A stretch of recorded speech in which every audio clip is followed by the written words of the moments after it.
Yo, what's up guys, ZarWay here, and welcome back to another video. Now, today I'm back with another story, so without further ado, grab your popcorn and let's just get right into the video. Now, today's story takes place in 6th grade, which, I swear to god, that's like legitimately the time period that most of my stories take place at. But it was in 6th grade, and basically, the way that you go back home in my school back at the time is, you have 3 options. Number 1, the bus will pick you up, and that was really more of an expensive option, so people never really used that. I would say like maybe 15% of the people actually went there.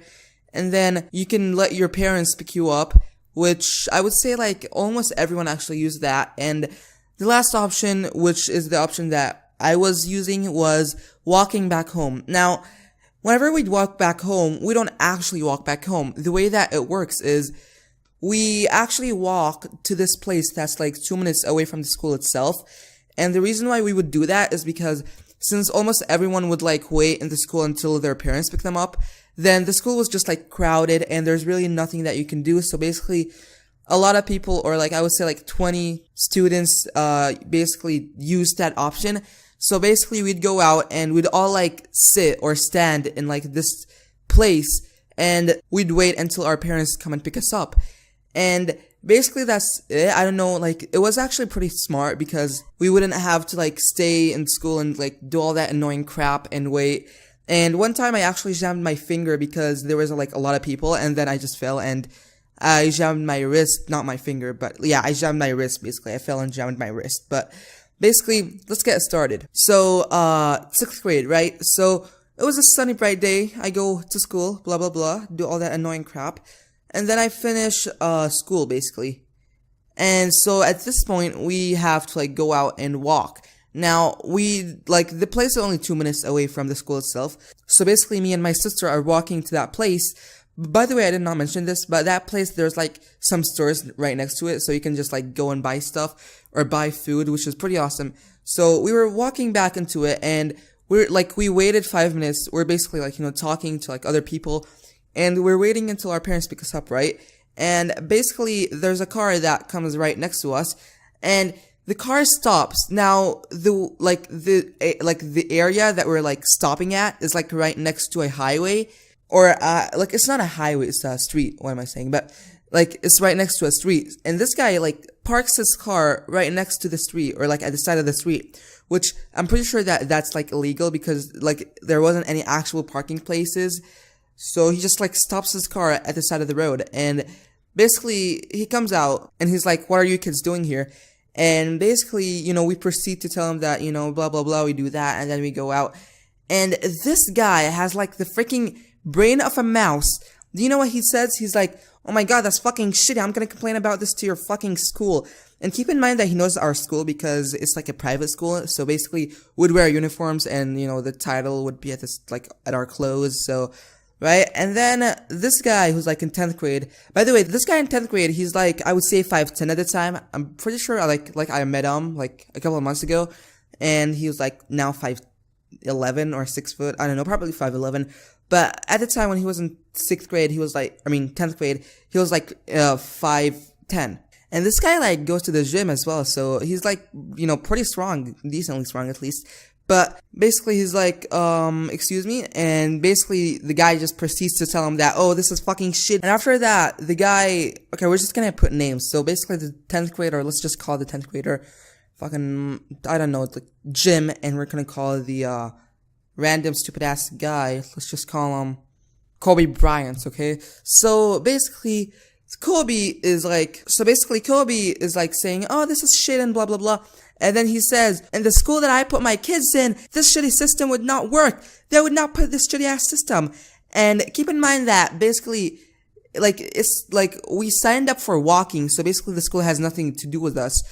We just plan to stay in that one place because, I don't know, but basically the school has nothing to do with us. Especially that whenever, you would want to sign into it, they have to bring your parents and make them sign up a contract saying that they're not responsible for what your kids do after they get out of the school. But basically, he's like, in the school that I put my kids in, this shit would not happen.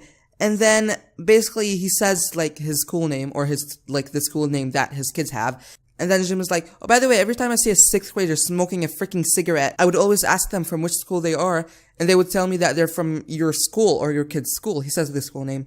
Kobe is freaking mad at this point because he's talking shit about their kid's school, which I don't understand this. But basically, right, so Kobe goes in and he's fucking mad. Keep in mind that this guy's like in his mid-40s, and basically he goes and he pushes like Jim back.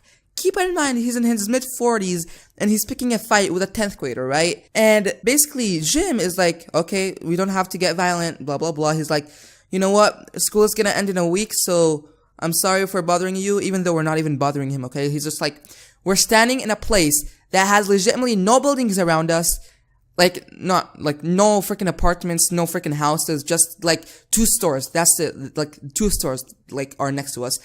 And basically after that, Kobe is not satisfied still. He pushes Jim one last time, and then Jim is like, you know what?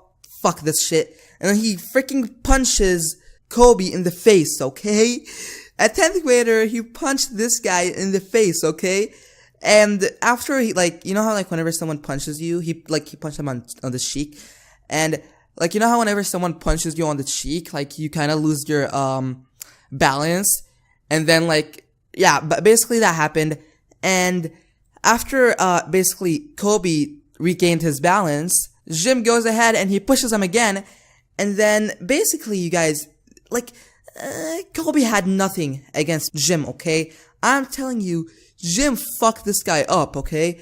Kobe would try to do some, like, insane crap, but Jim would just, like, keep on pushing him back. But basically, a taxi driver actually noticed that, and he, like, stops his car, and he's, like, gets out of the car, and he basically separates the both of them.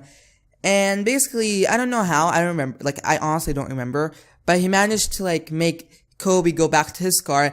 And, like, whenever Kobe got back into his car, he's like, I'll fucking show you. And then Jim is like, if I ever see you here again, nothing can stop me from fucking up your face, okay? And basically after that, Kobe just continues on with his life, goes back to the car, boop. But yeah, that's basically it for the story. I just found that, you know, you guys may enjoy this. And if you guys did enjoy it, make sure to give it a like. And if you're not subscribed, make sure to subscribe. I try to make daily story videos every day. And yeah, that's it. I'll see you guys all next time. Peace out. Never the one that would skip class, never the puff when the piff pass. So me and the rap is a mismatch, right? You stereotype, got me feeling uptight, got me wanting to fight. I've been up every night as I write and I write. I've been looking for light in the darkest of night. It's a bit of a pipe dream, that's what they told me. If I listened to your dumb ass, I'd regret it as the old me.